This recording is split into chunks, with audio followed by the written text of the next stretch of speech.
Nice to see you all of you.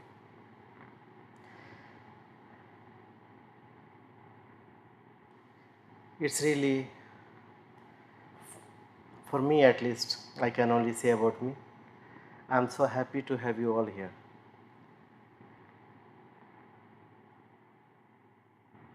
The thought was what came to my mind before this retreat was like, let us have a family get together.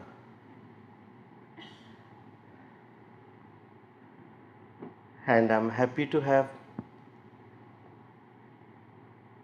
of course, not all my family members are here, they are all over the world, but I'm really happy to have you all here present.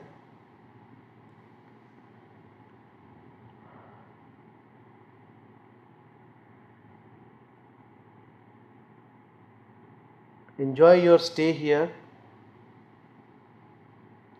enjoy the retreat. While enjoying, we also have to make sure that the others also enjoy the same. Rather, our efforts must be to ensure that the others enjoy more than us. If everybody with that attitude, I'm sure we all are going to enjoy much more.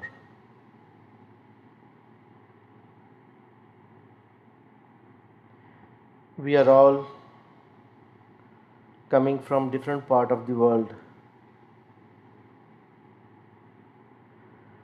from different climates, different atmospheres, with different problems, with different expectations, with different impressions on the mind.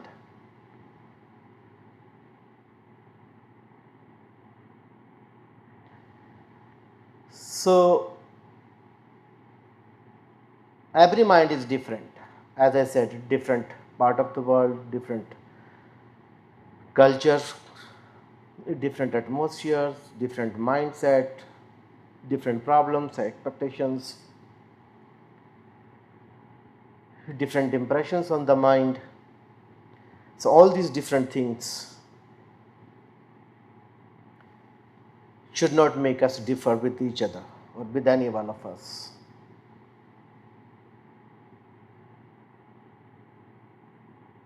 This is how the life on this planet Earth the God created. Diversity. And in 2005, I asked all of you for the unity in diversity. That is what matters.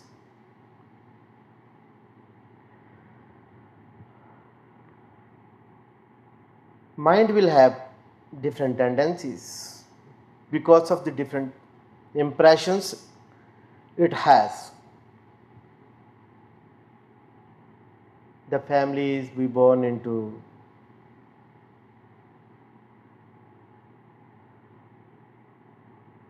and the atmosphere we are brought up in, these all carry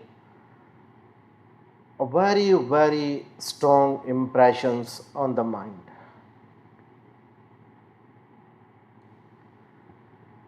Our upbringing is not of the body. Body grows itself. It's a process within nature. Mother Nature will take care of this growing of the body.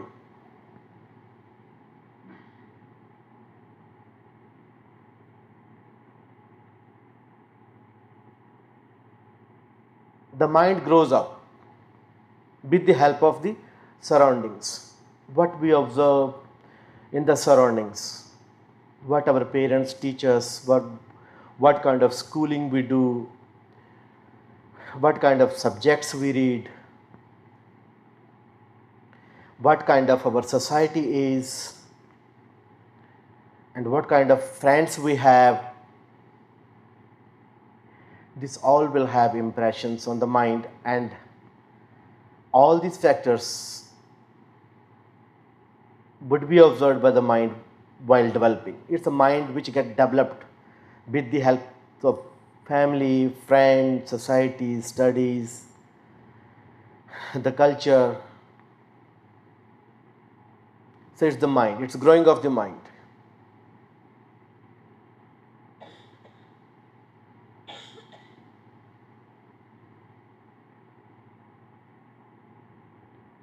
So if mind is influenced by the positive factors, there are positive things going around you, a mind will have more positive impressions. And if there is so much negativity around, mind will have negative tendencies, negative influence.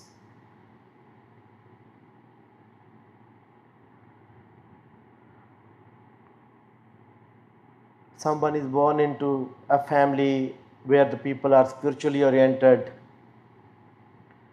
it becomes easy for that person, for that soul, to develop the positive powers more easily and more fast as compared to the others.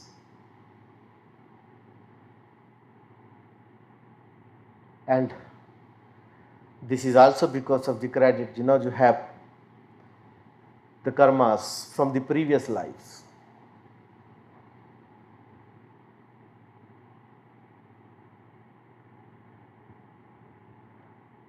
In the previous lives, if we have really gathered good karmas, that would stand to our benefit during this life.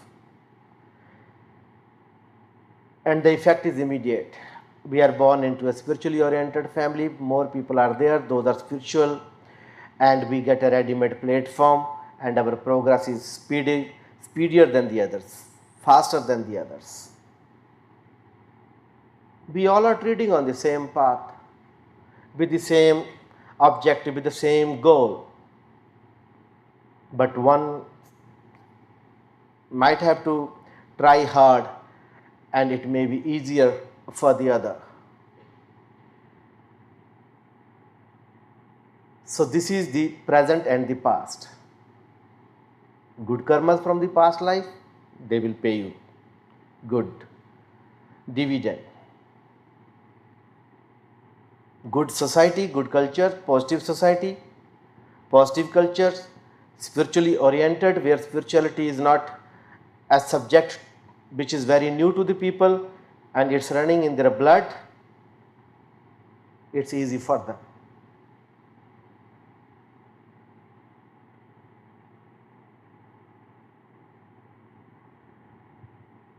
Society has a bigger hand, a greater hand in developing a spiritual person. When we see every negative thing happening around us, people are with the negative attitudes, they might not realize it because they are flowing with the flow. What's happening there? It's normal. Because everybody is doing the same. So the society may be full of negativity, but the people will not realize it. For them, it's a normal way of living. Nothing strange, nothing abnormal. But when a person comes from another society, from another culture, and watch this group of people from the another society doing something different way, the difference is observed by the others. So when our society we live in is much influenced by the negativity, the tendencies of the minds become negative. It's influenced by the negativity. And everything we do, it would be negative. But we don't know. We won't know it unless reminded by the others. The observer comes from a different place.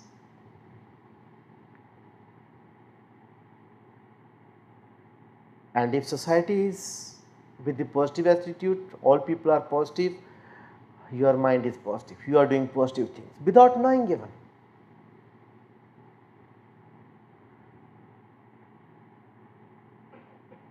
Some people get awakening by the others and they start doing some charity work, running hospitals, providing foods to the poor people, shelters to the homeless, clothing to the needy people, giving money in donations. These are all positive actions. But then your positive actions and negative actions are kept separate. They are not mixed together. It is only in the algebra branch of the mathematics, positive can cancel the minus. But in the mathematics of the life, it's not like this. Positive stands for positive, negative stands for negative. You have the consequences of both the actions. Negative, positive, you have to face both.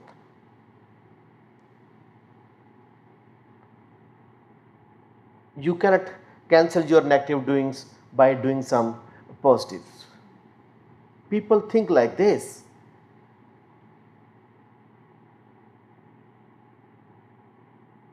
What can cancel your negative or positive? Because you have to bear the reward of both the actions, negative or positive. And both can be cancelled if they can be, and surely they can be, and it is only through the life current, the life source. It's the sound and light, the holy sound and the light, the meditation.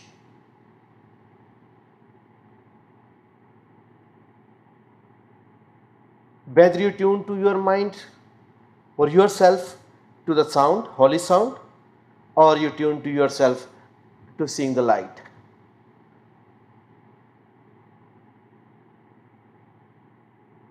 This can only help in cancelling the negative or the positive effects of the actions, your negative actions or positive actions.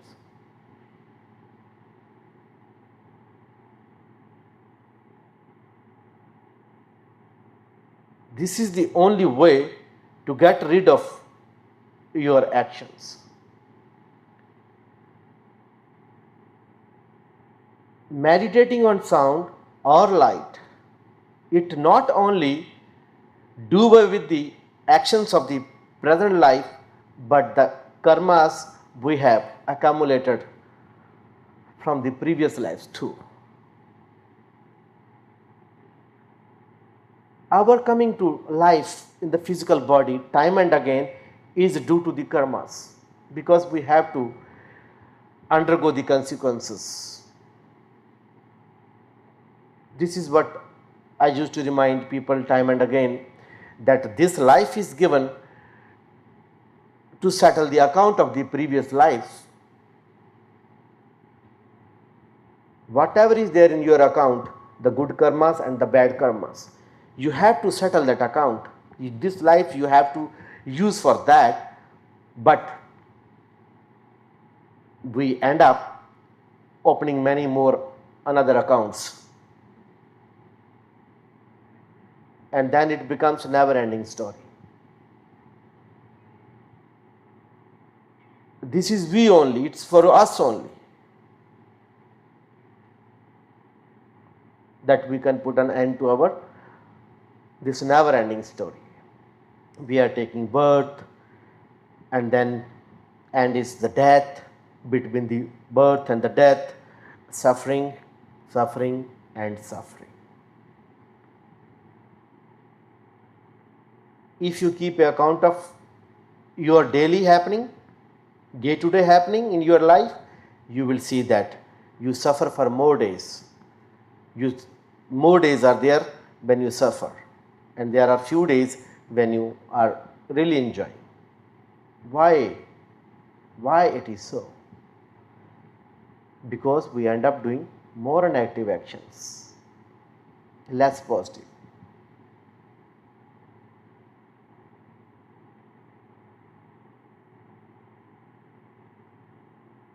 So we are only basically suffering due to many aspects, many reasons.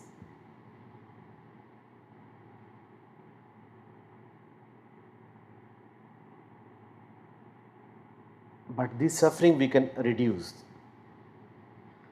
by nullifying the karmas of the present life and from the previous lives, by devoting ourselves sincerely to the meditation,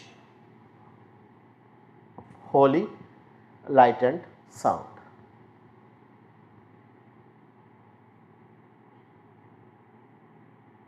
There is no other way to get rid of all these sufferings.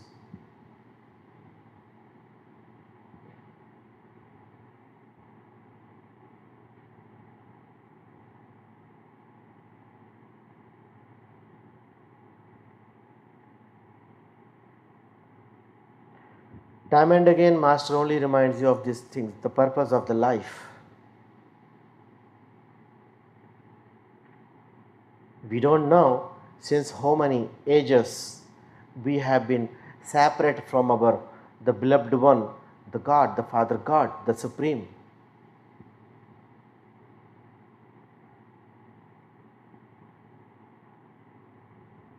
And it is also a truth, it's also a fact that you are not being reminded the first time during this life.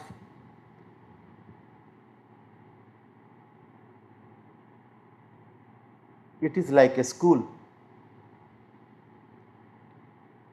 In the school, many students are old and few newcomers also come.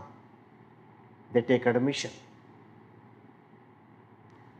So in this group of people, there can be few initiates, those are first time initiate. They are the newcomers. But others are from the same school but not graduating, stuck there only. Time and again they fail in their life. Their attempt to go across, they fail. So for many of you, it's not the first time that you are being reminded by the Master of the purpose of the life.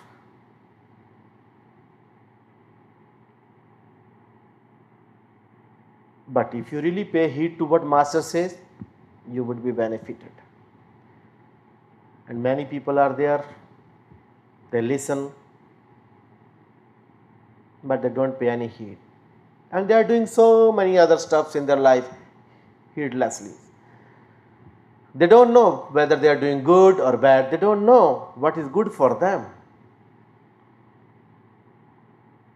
Like a child, sometimes child may ask for something, not knowing whether this thing or this toy or whatever the child is asking for is good or not. It's for the parents to know that whatever child is demanding is good for the child or not. So many people, grown up people, and they are considered intelligent, wise, they have been on very, very high positions. Even they don't know what is the motto of the life, motive of the life, why this human life has been given, what is the purpose of this life, what one is supposed to achieve during this life. Though we have to do other things also in life.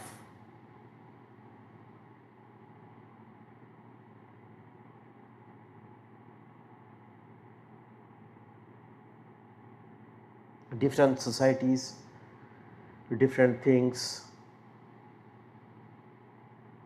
Society I come from, the culture I belong to, one has to marry and have babies, take care of them, take care of other responsibilities and other